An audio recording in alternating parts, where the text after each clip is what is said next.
we go. All right, now we can start.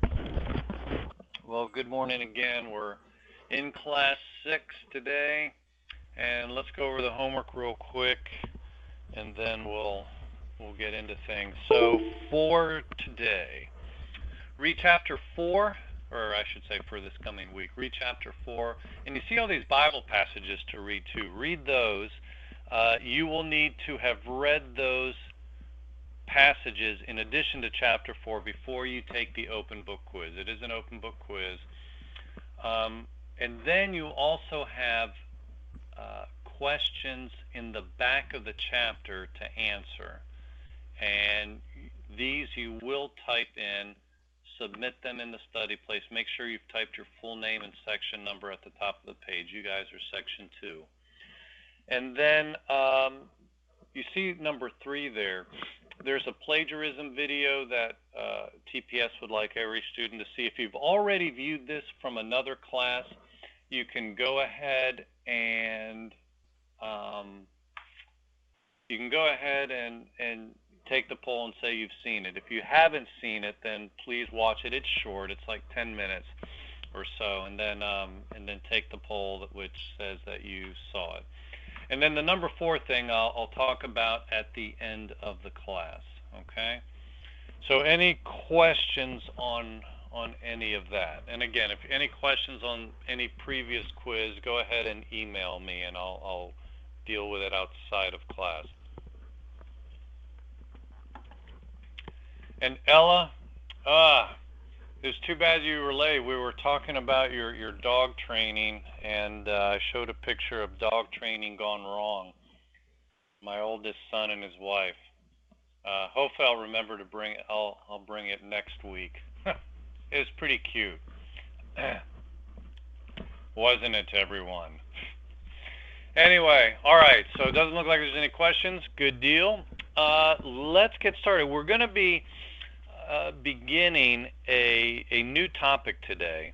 Altogether, you're going to be reading 2 chapters that deal with federalism. Okay, so we're going to look at federalism in the Constitution, federalism in the Bible, and we're going to talk about why does it matter. I mean, what's so good about federalism anyway? And hopefully, if you've been getting maybe a little discouraged over the past few weeks, as you've seen how far we've fallen as a nation, today should hopefully encourage you. So stay tuned, okay? But anyway, you read about federalism last week, and I want to give you a federalism quiz, okay? We do a quiz most classes.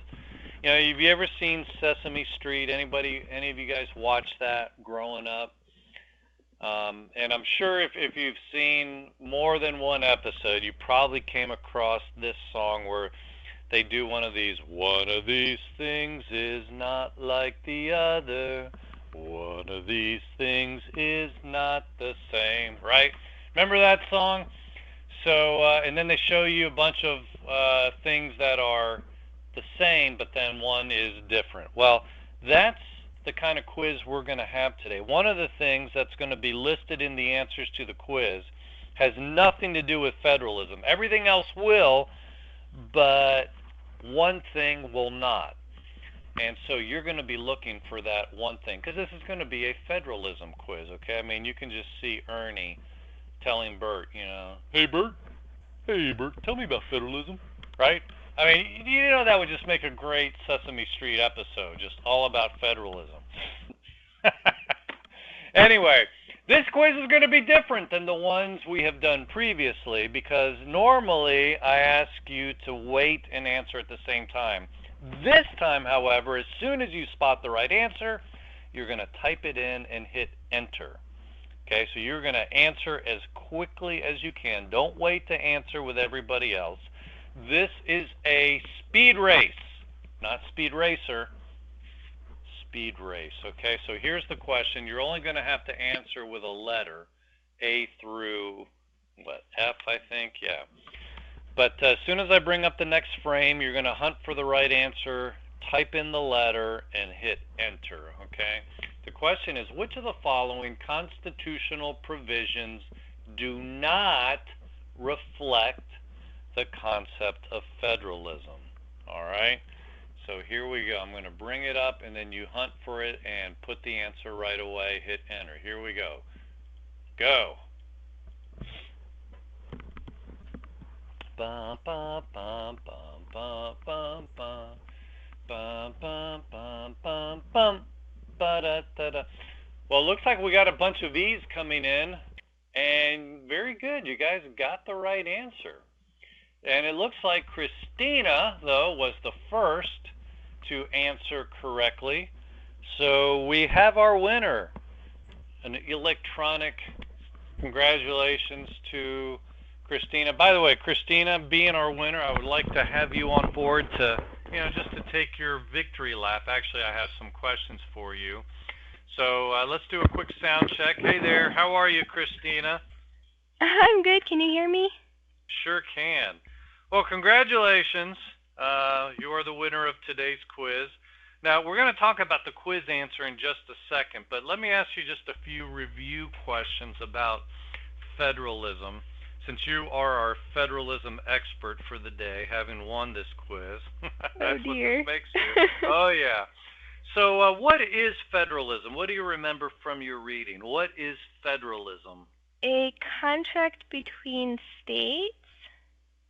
Okay, good. A contract or a covenant between the states, right. And that's significant because, of course, the people of the states are the creators or masters. They're the ones that hold the keys of power, right? So how does federalism limit the power of federal officials? Kind of like you were saying in the book, where the power flows up rather than down, so the people are in control of the federal officials?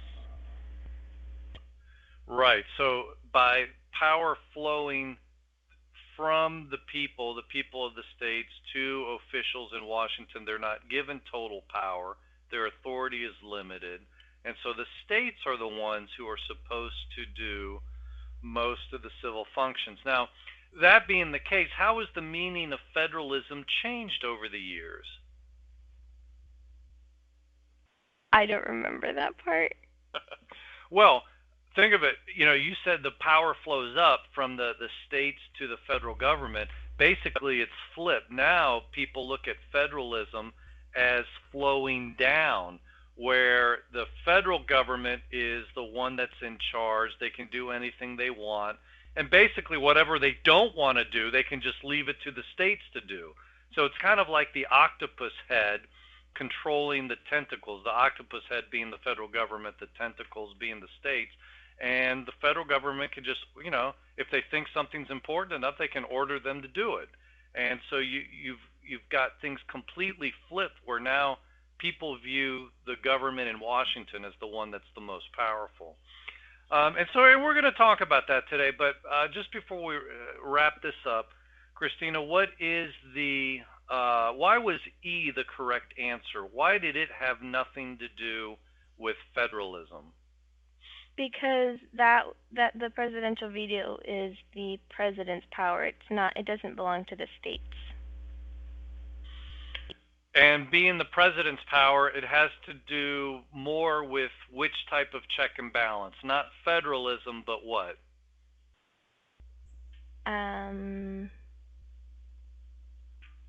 What's that term? No. It's a 3-word term. Initials are SOP. SOP. Separation of powers. Okay.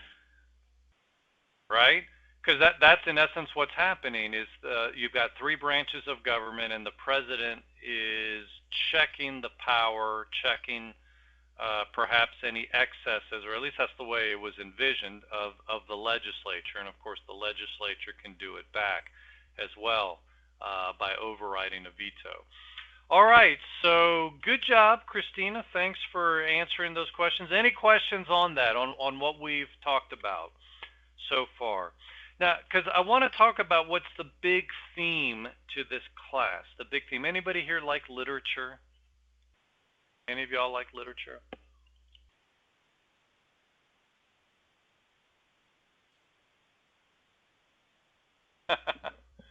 know a lot about SOP. Good. Um, so one of the many literary elements, or one of, I should say, just one of the literary elements of a novel or a classic, and I'm sure if you've studied literature, I mean, you've had this hammered into you, right? Because literature teachers love to talk about theme. They love to talk about plot and foreshadowing and all these other things, but theme, of course, is an important theme, right? Well, there's a theme to this class if you haven't picked it up already, and that is if you butter up the teacher, you get a better grade. I mean, it's that simple. No, that's not what the theme is to this class. The theme to this class is that government officials must have their power limited. Government officials must have their power limited. Now, that's not my theme per se. That's the undercurrent that you see in the founders' writings, in the founders' documents that they crafted.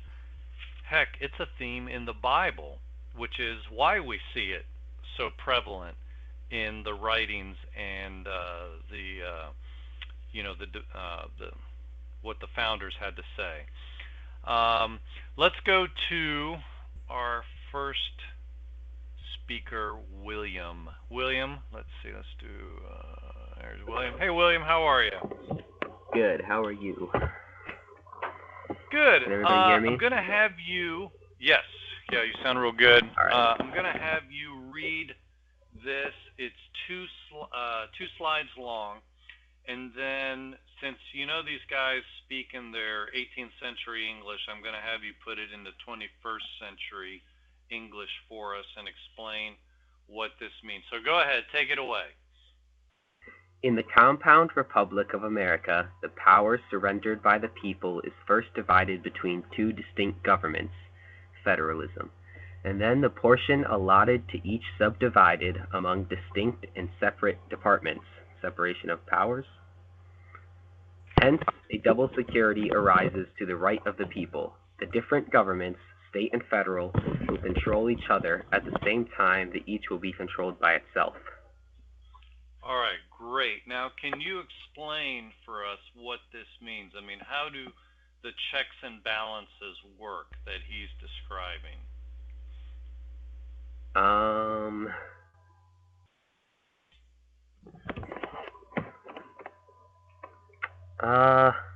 not really sure. Okay. All right, let's go back a slide. And like I said, these guys, as far as our ears are concerned, they don't put it very simply. So that's why it's good to stop and sort of take a look back. Thanks, William, though, for reading this. He says, in the Republic of America, okay, so he says we're a republic, right? We're not a democracy. First of all, the government is divided between two distinct governments, okay? So you've got this concept of federalism, national and state governments. But then he says also each government is divided amongst itself. So you have the separation of powers. So he says this gives us a double security because on the one hand, each government will control each other. That's separation of powers, right? You've got legislative, executive, and judicial sort of checking each other.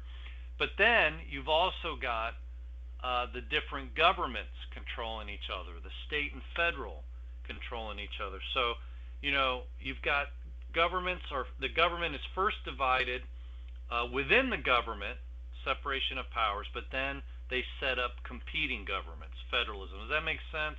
I mean, I've tried to make that simpler, but are you all following that? And and here's the thing. Most people today can think of examples showing how the federal government can control or check the states, but most would be hard pressed to give examples of how the states can check the federal government. And yet this is what Madison's talking about, and this is very important. I mean, why should the states be allowed to do this? Under what authority can the states legitimately rein in the federal government? I mean, doesn't that sound pretty radical? It certainly does for us today. to hear talk like that. But constitutionally, the states, specifically the people of the states, are the masters. The states came first. You know, it's kind of like your parents. Here's kind of a no-brainer of a question, right? Who came first, you or your parents? You can just see Ernie. Bert? Yeah, who came first, you or your parents? It's an important question, though, because obviously your parents did.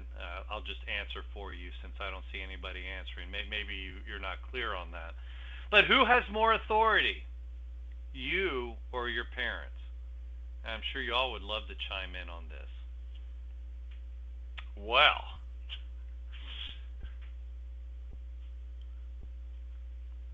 Ben reluctantly answers my parents, and he's the only one that is answering. Is it that distasteful to say that your parents are in charge, guys? Is it that bad?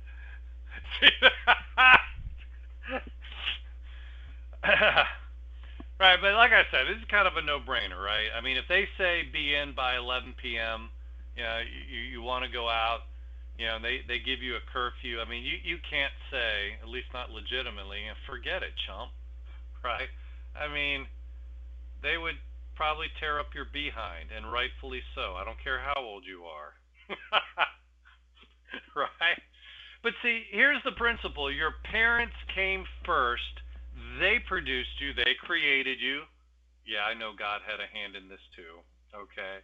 But because they came first, they have authority from God over you. Well, it's the same way in government. The states came first.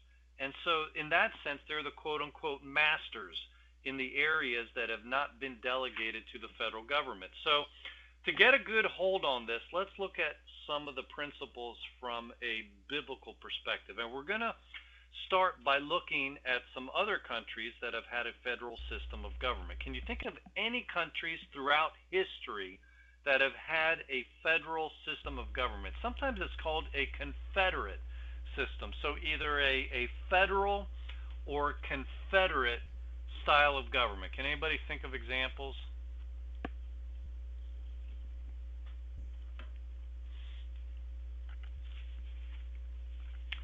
Nobody can think of examples. Well, how about this? Prussia. You know, I don't know enough about Prussia to know, but didn't Prussia have a king? Yes, the southern U.S. certainly does. I mean, heck, they were called a confederacy, right? The confederacy. But here's another country that y'all are very familiar with, and maybe you've never thought about it. And that is the country, the nation of Israel. And I'm talking about ancient Israel now. Look at this chapter here. And this is just an example of this. We're going to talk about this. They're in the desert, and notice what it says. The divisions of the camp of Judah went first under their standard. Okay, so as they're leaving, as they're gathering up and you know, leaving from one place to another, continuing on, the divisions of the camp of Reuben went next under their standard. The divisions of the camp of Ephraim went next under their standard. And then last verse, the camp of Dan under their standard. What is the symbol of authority that you see repeated here over and over?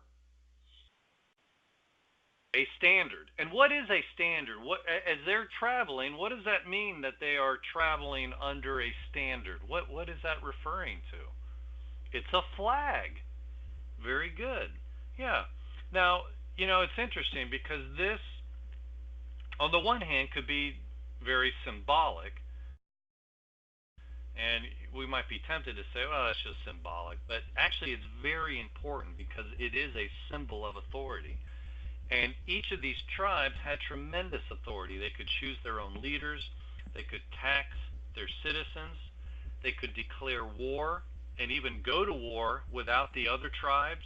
They could make treaties with other countries. Basically, they could act like mini nations.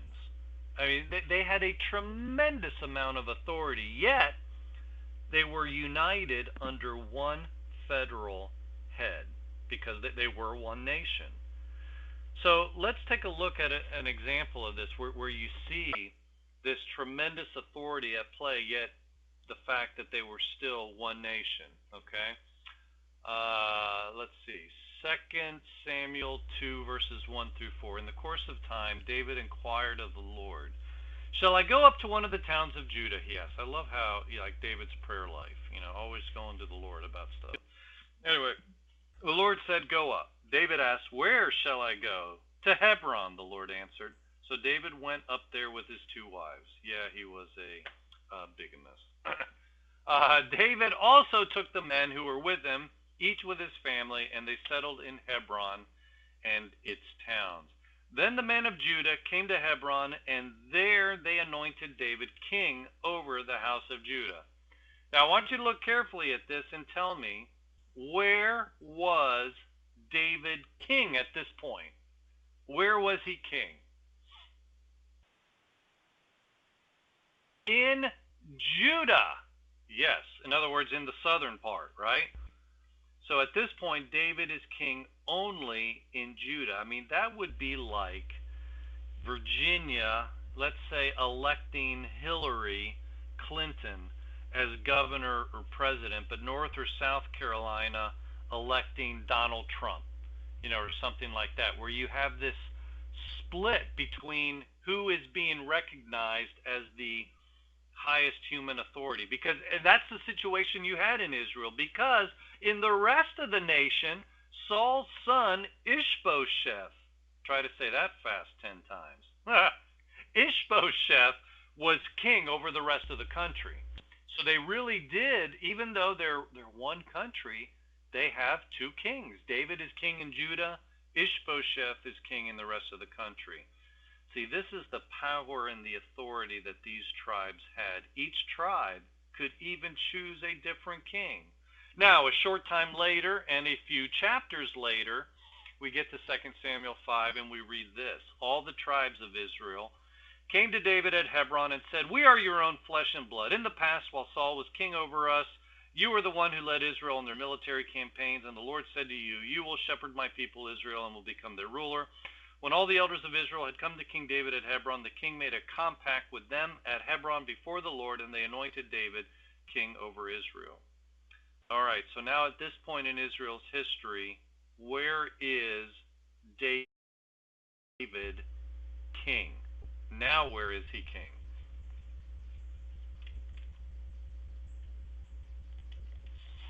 All of Israel, that's right. Yeah, there was a brief civil war, etc., but now everybody's saying, you know what, let's all get behind David, and so they make him head over the entire nation. But who was it that made him head over the entire nation?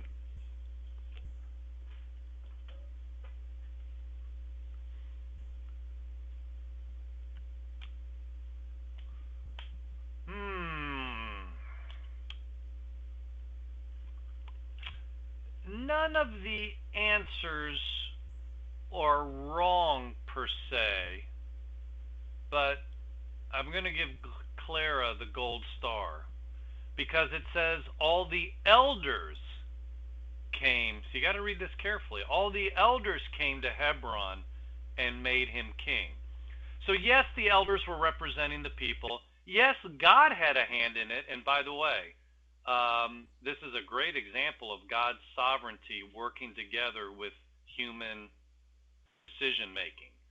God had clearly made it clear David was the next person to become king. But for a while, people weren't, they were deciding on somebody else. They were deciding on Ishbosheth in most of the country. But eventually, God's plan comes to fruition. And yet, there were still people who anointed or elected him king, if you will. Okay, and it's the elders. Now, who are the elders? I mean, they're not exactly just the people of the country. I mean, remember last week we looked at the passage in Deuteronomy dealing with the stubborn and rebellious child? To whom did the parents take the child? for the punishment. Yeah, it was the elders, right? They were the local governing officials who ruled or judged in the city gates. So notice this. I mean, this is something that's really interesting. There are several sections in the U.S. Constitution which seem to track with 2 Samuel 5, verse 3. That is, the Constitution, in at least two places, really more, requires elected representatives to choose certain leaders for the people rather than allowing the people to directly elect those leaders. Can you think of who some of these leaders are who are not directly elected by the people?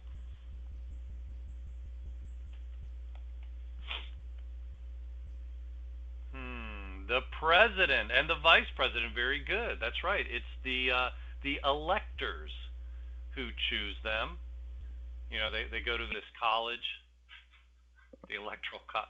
No, there's not actually an electoral college, even though we call it that. So the president is one. Who else?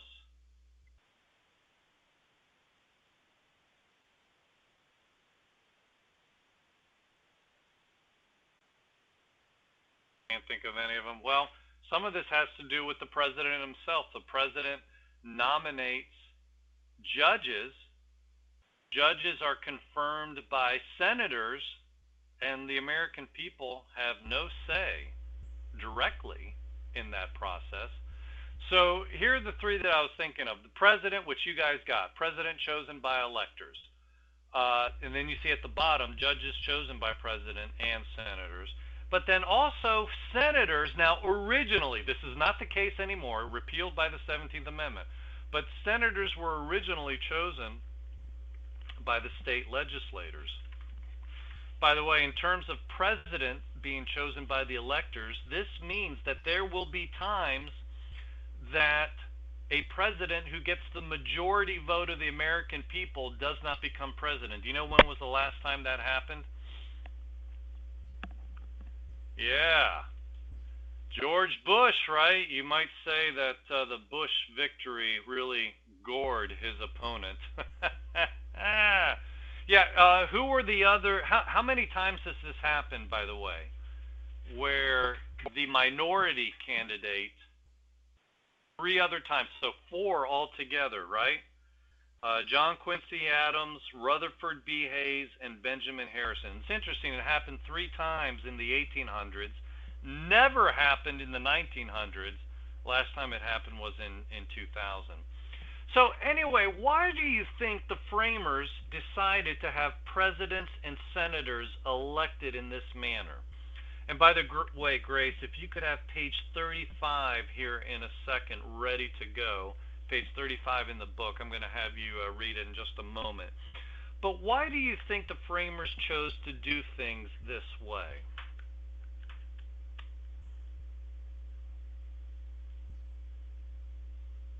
Any thoughts on that? Guys, anyone? Anyone? You just have no idea why they would do this. Okay? Admit it, right? I mean, let's just be upfront. I mean, this is just crazy stuff, right, Mr. Pratt? I mean, why would they do this? Because that's how Israel did. Okay, that's a great answer. Because they were smart. It's hard not to miss the fact that principles like this and many other trace directly to what Israel did. And, I think you see, first of all, you hear all this talk that we're a democracy, we're a democracy, we're a democracy, and yet we're not a democracy. And examples like this show that we're not a democracy, that we, the whole idea of the majority rule, in not every case does the majority rule. And so, I just gave you 4 examples where even with the president, you could have the minority get their way. And this was just another way of putting a check and balance on the tyranny of the majority. What we call mobocracy, or the tyranny of majority. We're not a democracy, And so you see elements in our system which are not democratic, where the majority doesn't get its way. I mean, think about it. What if the majority of the people in a state didn't want a certain senator, but the state legislature elected him to be the senator in Washington? Well, didn't matter. Or what if a president is elected and he was not the majority pick? See, these are examples that go against the concept of democracy. But then there's something that I think is well, as equally important, if not more important, and it's this. And so this is the second thing. The first thing is that we're not a democracy, and so we should it shouldn't surprise us when we see examples in our system of government that run contrary to democracy. But secondly, there were many founders who wanted to preserve the clout and influence of the states in our federal system of government. There were many, many founding fathers who wanted to preserve the clout and influence of the states in our federal system of government. In Federalist Paper 62, the father of our Constitution, James Madison, explained that this manner of choosing senators, in other words, doing it indirectly, state legislatures choosing U.S. senators, he said that this would preserve the state's authority and give them a voice at the national level. This was very important to them, because think of the alternative. Think about what's happened in recent years. For example, years ago when I was a younger lad, the states were forced to pass 55-mile-an-hour speed limit laws. I remember as a little kid, the speed limits were 70 miles an hour. And then all at once, they all went to 55 miles an hour. Well, why was that? Why would all the states all of a sudden do that? Well, because the federal government was forcing them, using quotation marks, but forcing them to do that, because what the federal government would do is withhold highway funds if the states allowed for higher speeds. So all the states in lockstep lowered their speed limits to 55 miles an hour. Finally, that was repealed in the 1990s, and that's why all of y'all's life, practically speaking, you have not had to be subjected to 55-mile-an-hour speed limit laws everywhere. I'm sure you've driven in some places where it's 65 or 7. If you're in Texas, you see a lot of 70. If you're in Montana or Wyoming, there were times, I don't know if it's like this anymore, there were times where it was almost unlimited, like just be reasonably safe, although I think they've changed that. But, it was a state decision that did that.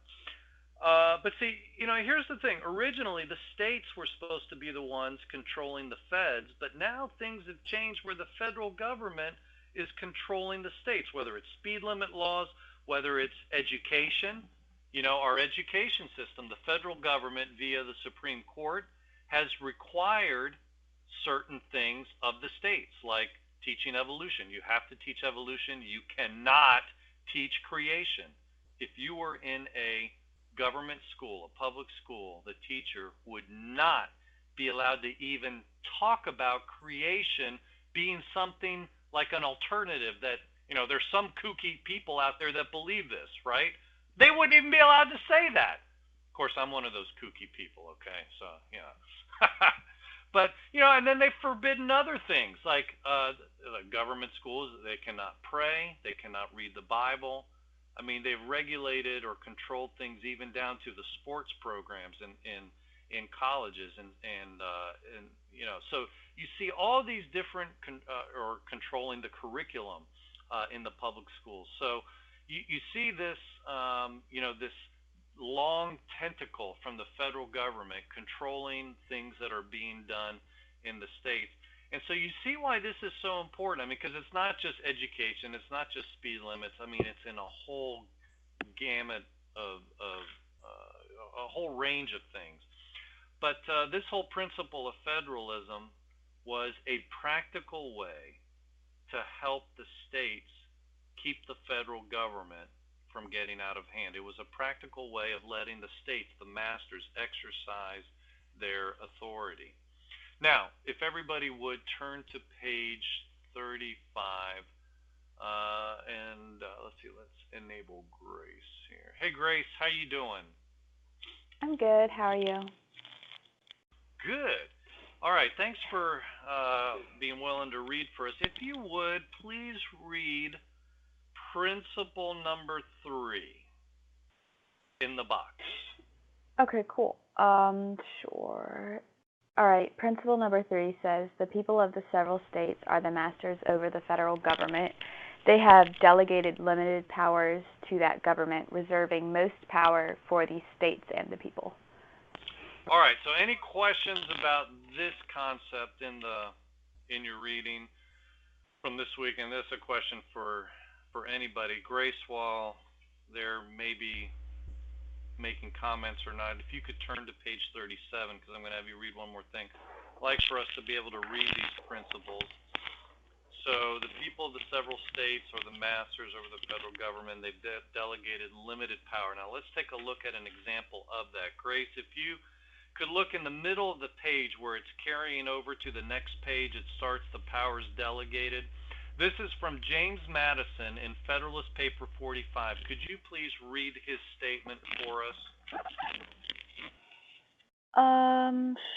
Sure. Where is that? It's in the middle of the page in 37, and it's where it's going to continue over to the next page.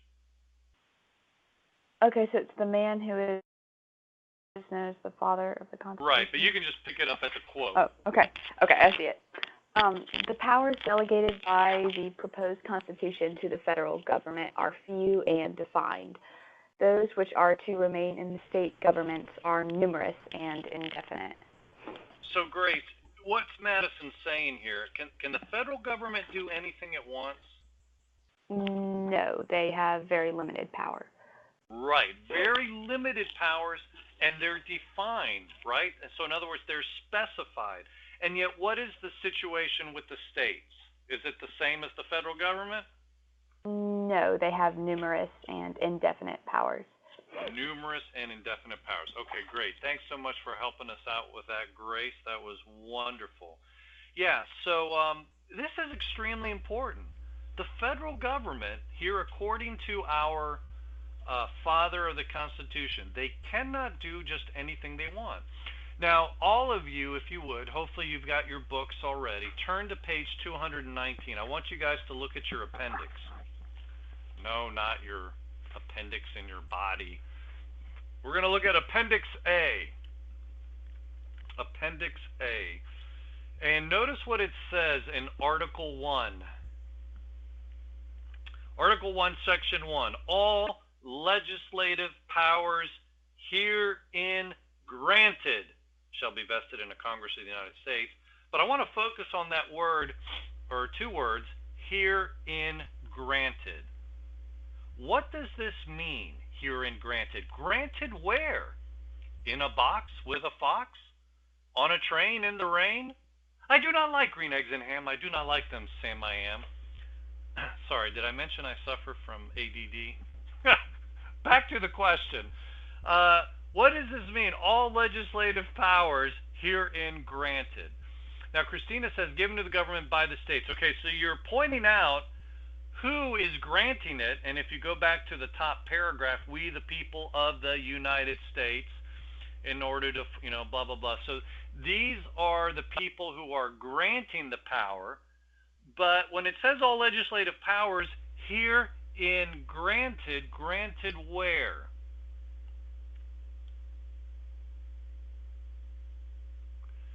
Yes. Defined in the Constitution. So in other words, all legislative powers herein granted in the Constitution or by the Constitution, right?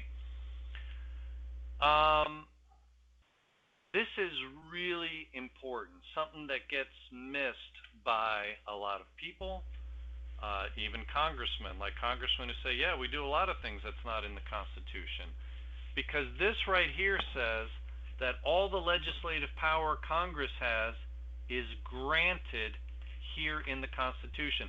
turn to Article 1, Section 8, because here we'll see where most of this power is granted. Article 1, Section 8, that's on page 222. I like to call this the John 3:16 of the Constitution. I mean, if you were going to boil the Bible down to one verse, right? One verse to explain God's plan of salvation to somebody. You know, they're on their dying, you know, the last couple breaths, and you're going to quote for them one verse. Most Christians would probably say, yeah, John 3:16, right? I mean, that pretty much sums it all up. For God so loved the world. You know the verse, right? I mean, you see it at football games. The kick is up, the field goal is good. Oh, look, there's John 3:16 in the stands. It's everywhere, right? So, you know, if John 3:16 is the one verse that can summarize the entire Scripture, Article 1, Section 8 is like that. It's the core of the Constitution here.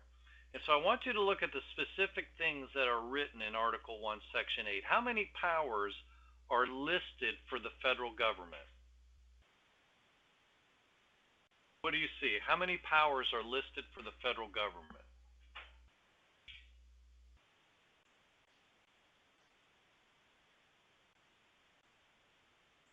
Well, in Article 1, Section 8, you see how many clauses?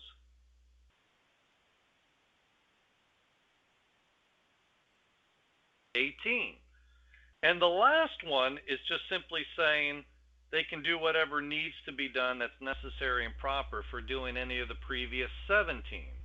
So you might say, however you count it, there's 17 or 18 things that they can do. Okay? I mean, compared to what the federal government does today, is 17 things a lot or a little, relatively speaking, compared to what's going on today from our federal government? Very little comparatively. Exactly right. I mean, Congress has authority to do relatively few things.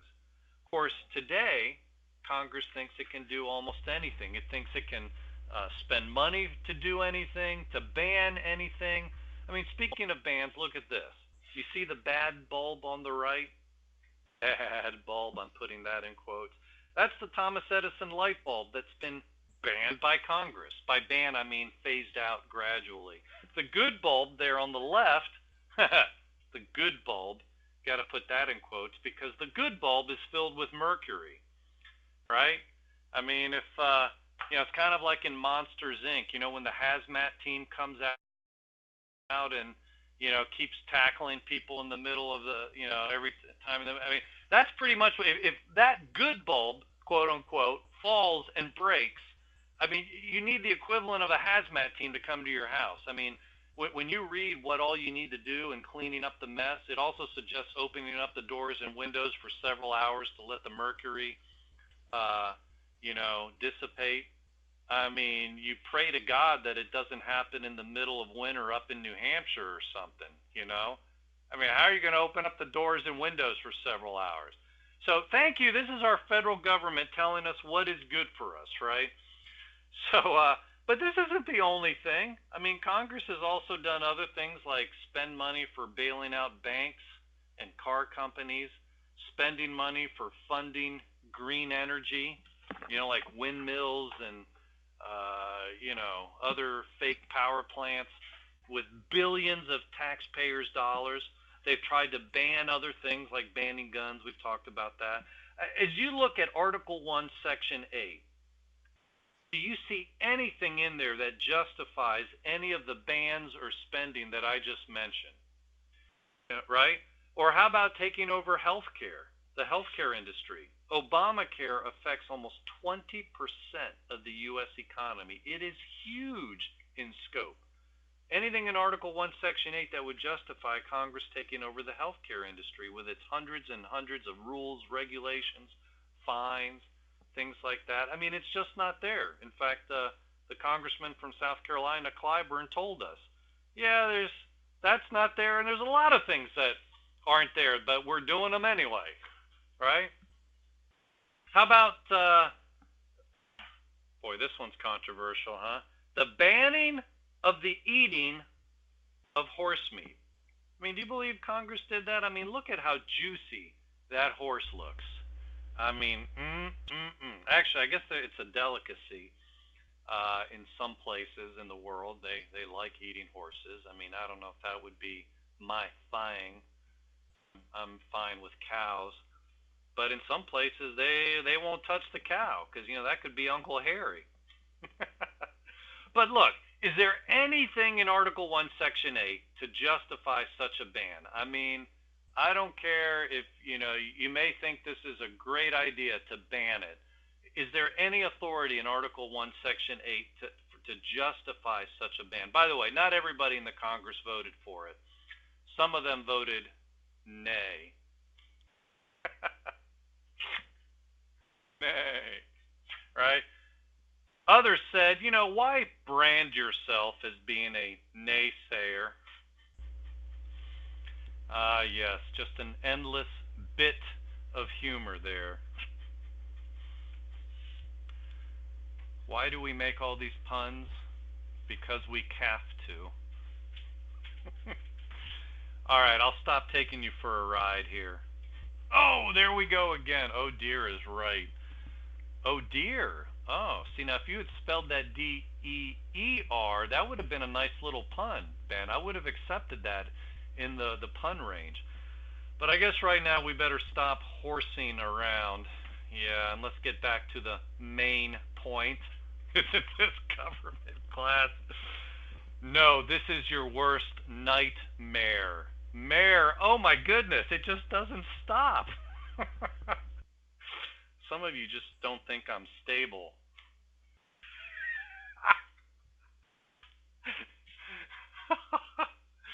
Oh my goodness, how many was that? Like a dozen or so? Oh, that's too much fun. All right, back to federalism, which maybe isn't as exciting. Yes, we better hoof it back to our subject. But the principle of federalism, this is what it means. That if the power is not granted to the national government, then it should be a state issue or nothing at all. Okay? So if the power is not granted to the federal government, it's a state issue or nothing at all. Let's take a look at some other recent examples, like when the federal government tells a state official he can't post the 10 Commandments in his courtroom. Is there any authority in the federal Constitution? Hopefully you still have Article 1, Section 8. Just browse through it. Anything there that would seem to let Congress or judges, federal judges, ban state judges from posting the 10 Commandments in a courthouse? I don't see it either. In fact, a lot of people have argued that they don't see it. But a few years back, y'all would have been wee little ones. This was in 2003. A federal judge ordered Alabama Chief Justice Roy Moore to pull a monument to the 10 Commandments out of his courtroom. By the way, I should mention this was round 2 with Judge Moore of Alabama. The chapter you're going to be reading this week will talk about an earlier episode, call it round 1, with Judge Roy Moore and his fight to keep the 10 Commandments in his courtroom. The first battle took place in the late 1990s when a previous federal judge ordered his plaque to come down, and we'll talk about that next week. So you're going to read about that, we'll talk about it, so I'm going to leave that aside for now. But in 2003, we get to round 2, and the media nationwide covered this story. I mean, it was a huge thing. Just like anything that you've seen or heard recently that becomes a huge story. Well, this was the big story, one of the big stories in 2003, when this second federal judge ordered a several-ton monument to be removed from the rotunda of the judicial building in Alabama, and Judge Roy Moore was refusing to have it removed. The federal judge said the monument violated the separation of church and state. Now, we've already talked about this a little already, the whole misnomer of separation of church and state, and we're going to talk about it more when we get to chapter 10. And then even some more in greater depth in the second semester of our government class, because we're going to see that there's actually a proper idea of separation of church and state, but that proper idea is not what we have in our country today.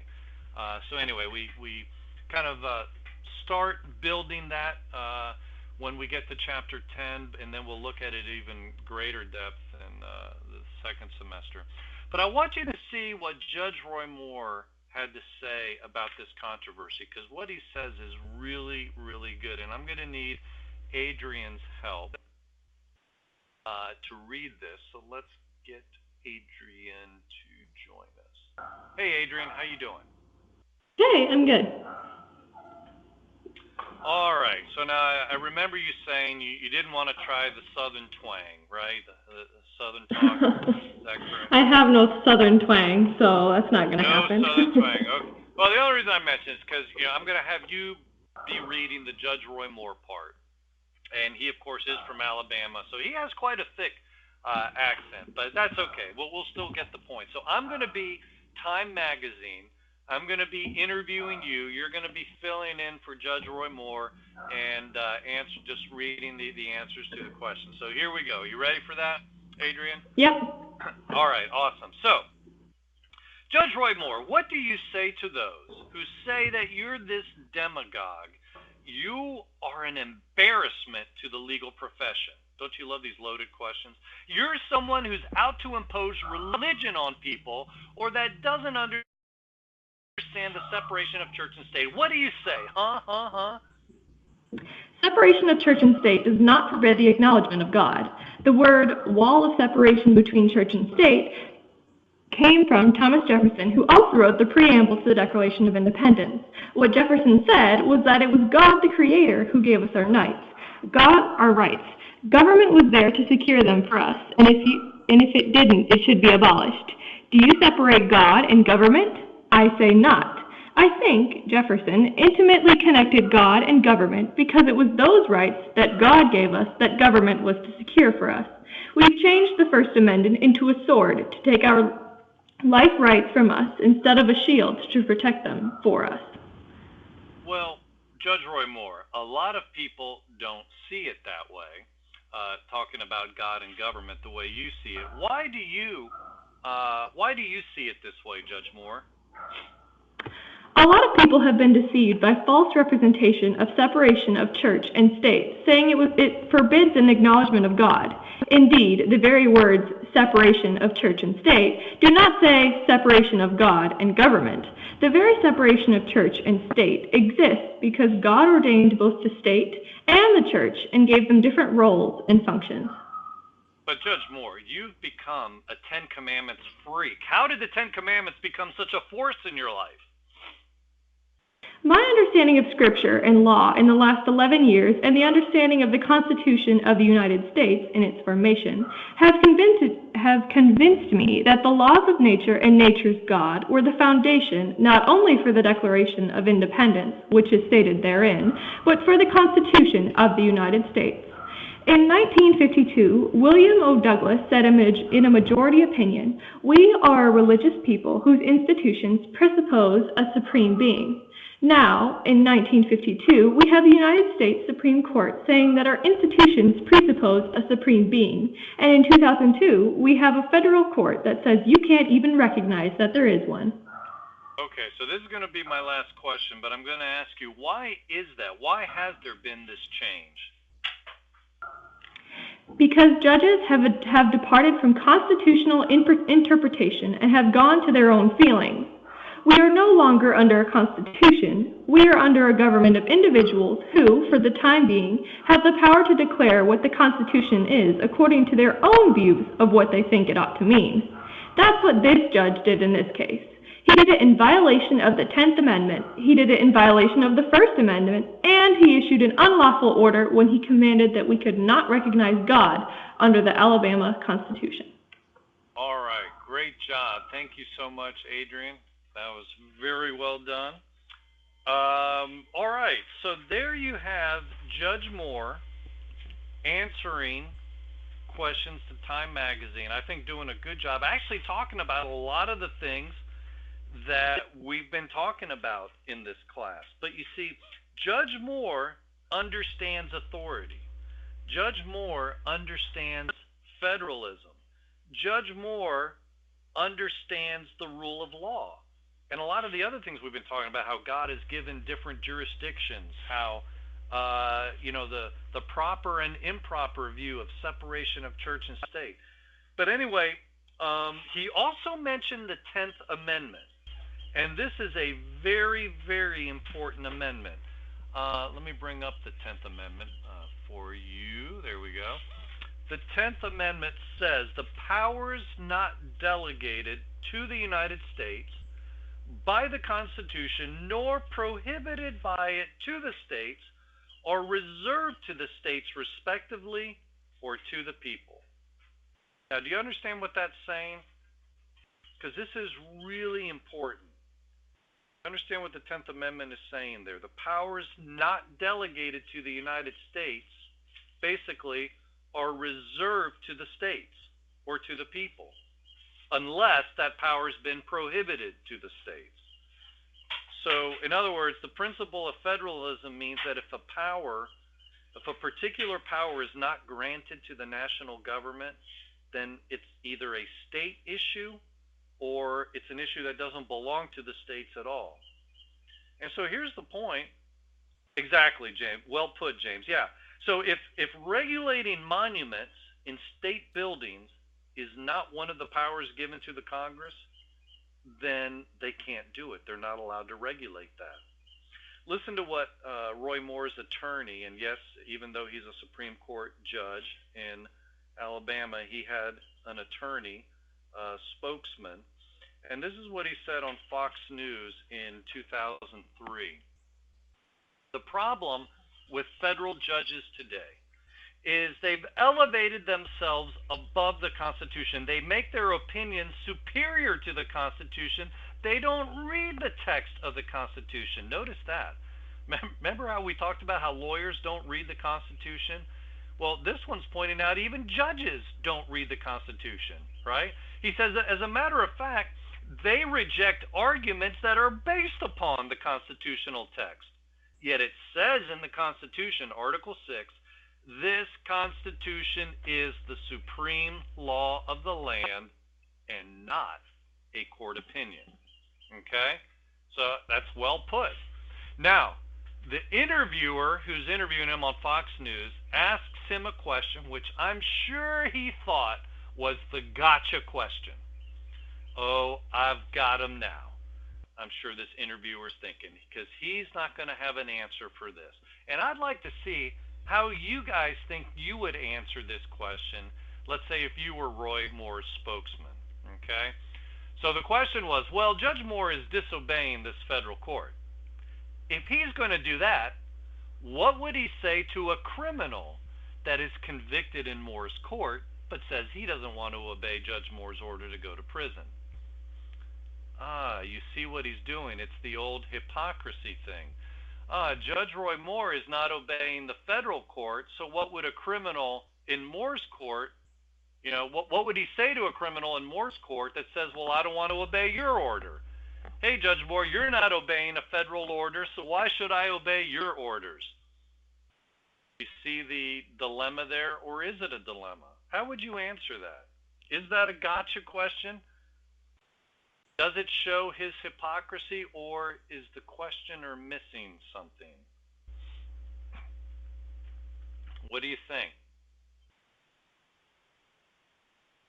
None of you are answering, so I take it all of you are glad that you were not hired to be the attorney spokesman. No, Christina says the federal court did not have the authority to force Judge Moore to do that, whereas Judge Moore would have authority over the prisoner. That is very well put. William Freiberger, the federal court is acting outside of their authority. Yes. James Cottle, I would send him to someone who he would listen to. Who would that be? Somebody with well, I don't know. Ben, Moore's orders are based on the Constitution, the law of the land, whereas the Supreme Court, it actually wasn't a Supreme Court, but it was a federal judge in the federal system, did not have the constitutional authority. Okay, you guys are nailing the answer. Okay, that is precisely what the answer is, and that's exactly what his attorney says, although I don't think as crisply as you all put it, so maybe you guys would be good spokesmen. But anyway, here was the answer from the attorney. The Chief Justice has an oath to support the Constitution of the United States and of the Constitution of Alabama. Okay? So what has happened here is that the federal judge has ordered Chief Justice Moore to act contrary to his oath, to act contrary to his commitment with regard to the Constitution as it applies to his office.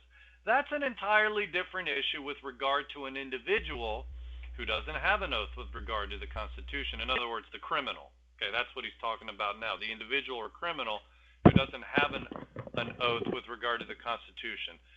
This is a conflict between the federal and state governments. The state constitution, as well as the 10th Amendment, there we have the 10th Amendment again, preserves the independence and the sovereignty of the states. This is a direct assault upon the sovereignty of the state of Alabama. So, like I said, that's what you guys have said, although I think you put it very clearly. The federal court didn't have the authority to tell Moore to do this, whereas Judge Moore does have authority over the criminal. So it's really an issue of authority. So, and that's what Herb Titus is pointing out, that he's highlighting a lot of things that we've been talking about, and among other things, he highlighted the concept of federalism. You see, federalism is more than just a method of organizing government power. It's more than that. Originally, federalism meant the states had most of the power and authority, and the federal government, like James Madison said, had very few things to do. But there was also the realization that if the federal government overstepped its bounds, then who was best suited to correct this abuse? Well, to answer that question, let's go to Ben, and let's see, Ben, if you could get page 56 ready for us to read, or ready to read to us, I should say. But in answer to the question, who is best suited to correct abuses at the federal level, the founders would have said the states. And that's why federalism is more than just a method of organizing government power, because federalism is all about the states being able to check the excesses at the federal level. All right, let's get Ben in here. Ben, how are you doing? Pretty good. How are you? Good. All right, could you read principle number 4 for us? All right. It's in the box. States can state and excesses of the federal government. Moreover, the states can veto on borders the effects of unconstitutional legislation. All right, any questions for Ben on that, since he has the floor? We'll put him on the hot seat. Does that make sense? I mean, obviously, you see the word veto there in quotes because the Constitution doesn't use, in fact, I don't know that it uses the word veto at all, even in terms of the president. Yet you could check me on that, going off of memory. But you certainly have the concept described, okay? Well, in the same way, this comes from this concept of federalism, okay? And this is something that our founders articulated. So, Ben, thank you. Looks like they've let you off the hook. No questions for you. But this is something that you're going to be reading about more in depth this coming up week. And this is very significant, this whole principle of the creator having power over the creature. I mean, this is what Alexander Hamilton and others said in the Federalist Papers. We've already seen what Madison said, but look at what Alexander Hamilton said in Federalist Paper 28. It may safely be received as an axiom, as a principle in our political system, that the state governments will, in all possible contingencies, afford complete security against invasions of the public liberty by the national authority. In other words, it's the states that can stop the federal government from breaking the law. Kind of like a cop who sees a burglar breaking into a home. He has the authority to restrain the criminal from breaking the law. That's what the states can do to the federal government. Think of it in terms of, to give you kind of a down home, bring it home example. Take this class of ours. Your families have given me certain authority. You know, I can assign homework, I teach you, things like that. But even though I may have authority to do things like this, give you homework assignments and stuff like that, so I have the authority to limit your freedom in certain ways because I am assigning you homework every week. Are all of you doing your homework every week? I hope so. But even then, my authority is very limited.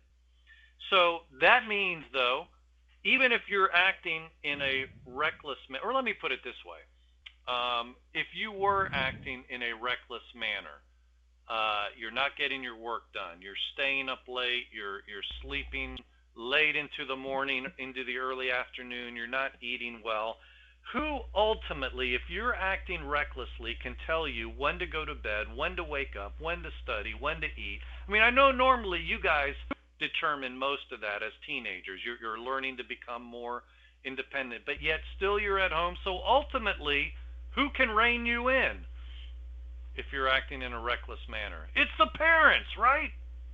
Well, imagine, though, as your teacher, imagine if I started setting rules for you in these areas. I mean, after all, I could make a case that, okay, if you get to bed early, say by 11 p.m., so okay, that's your curfew now.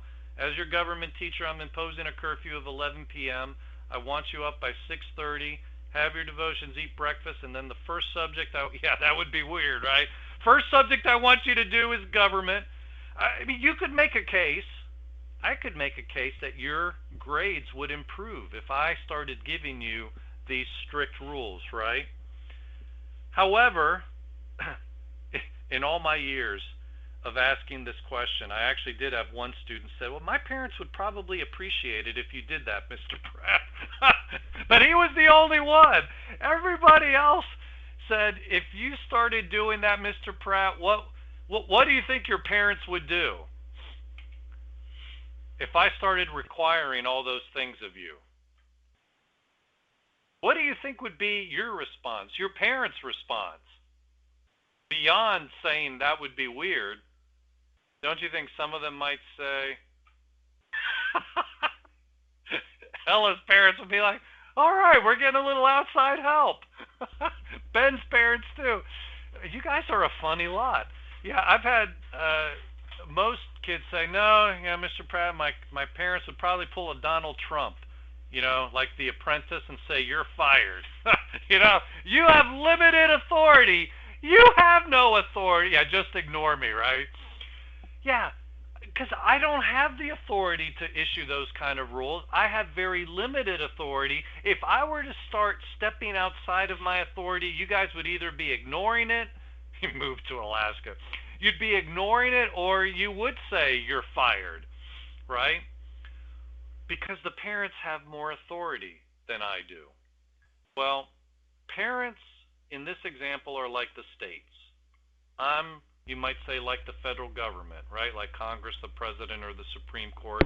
If I start acting outside of my authority and issuing rules that I have no authority to issue, your parents can intercede. And that's just like the states. The states can intercede between the federal government and the people to protect them from federal abuses. Does that make sense? I mean, do you understand that?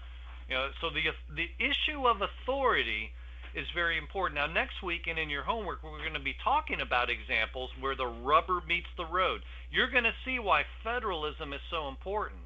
And again, if you've been getting depressed, seeing everything our government is doing wrong, well, this should encourage you to see what can be and what is being done.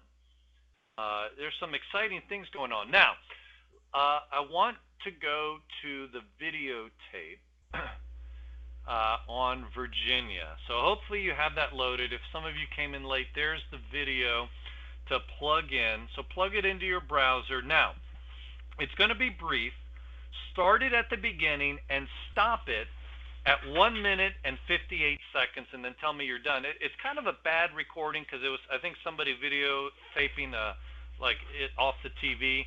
But anyway, I mean, you'll be able to hear it all right. It's a pretty cool video. So start it at the beginning. Stop at 158. Here, let me type that in. Stop at 158, and then tell me when you're done. Go for it. Go ahead.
All right, looks like most of you are done.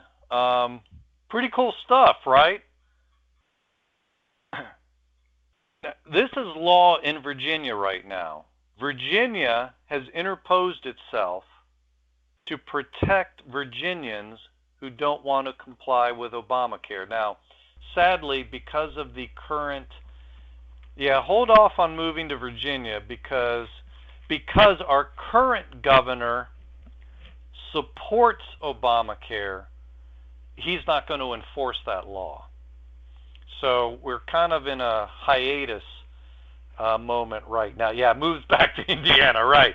But we're going to see this type of thing is being done quite a bit. And so you're going to see some of it in the next chapter that you're going to be reading.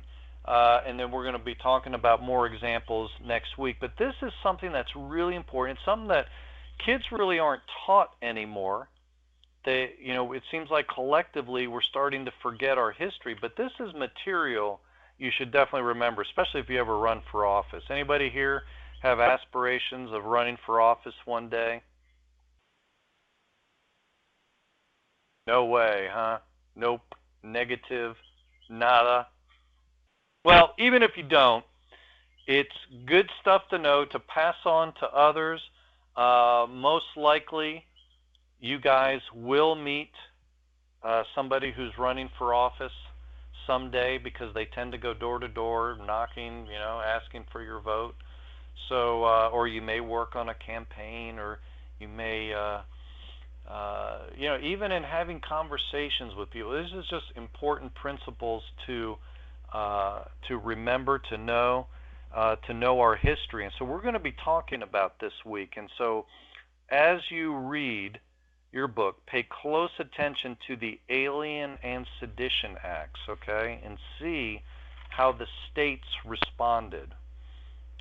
Lawyers, so yes, yeah, because I hate to say it, but not every lawyer, but a lot of lawyers haven't been taught this. And so maybe wait till next week's class, because that's going to be part 2 on this. And then this way you'll be armed with a lot of examples. So that'll be good. I'll be interested to hear back on that. All right, well, let me wrap this up here. We're about out of time, and we're really at the end of things. Let's go one more. There we go. So here's what we've looked at in class today. We've looked at federalism in the Constitution, what it is, and how it limits the power of federal officials. We've looked at federalism in the nation of Israel. This wasn't an idea that the founders plucked out of the air. They got it from reading their Bibles. And we just started to look at why this matters. How can federalism, in practical terms, keep federal officials from oppressing the people?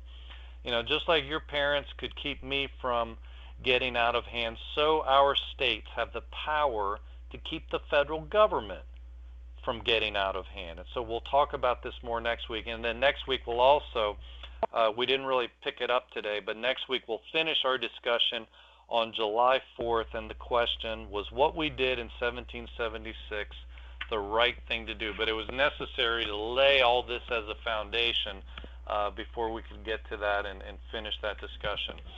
All right, so that's what we've done for today and where we're going for next week. Any questions on that or on the homework? Oh, I told you I'd talk about the picture.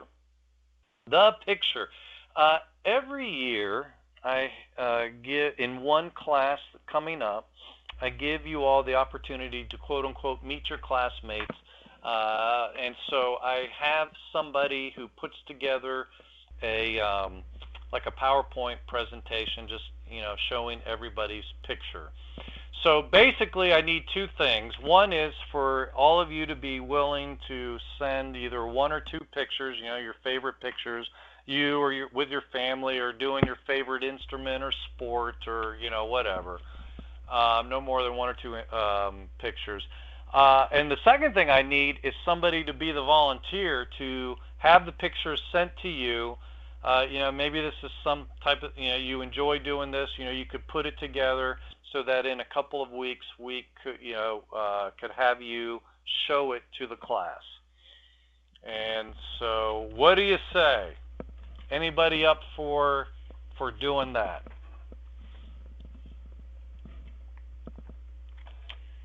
Taylor. Let's see, is Taylor the first one to? Okay, great.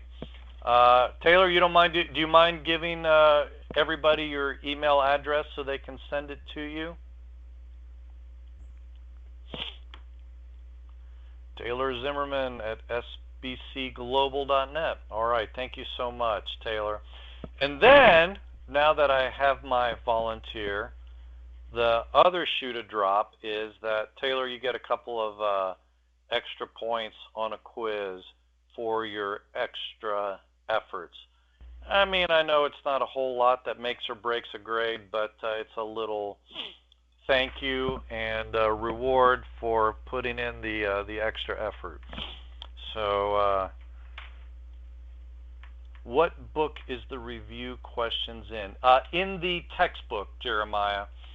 So at the end of chapter 4, pages 71 to 74 is where, yes, where you will see the questions that you will submit. All right, any other questions? What week? It will be, let's see, we're in week 6, so it'll be in a couple weeks. It won't be next week. So, but that, because most of you are going to end up forgetting to send it this week.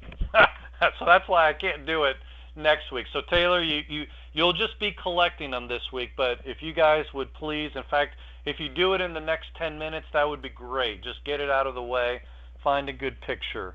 Okay. All right. Well, we're at 9:30 Eastern time, so that means it's time to go. Say goodbye. So, hey everybody, it was a good class. Thank you guys. We will see you again next week. Take care, everybody. God bless. Bye-bye.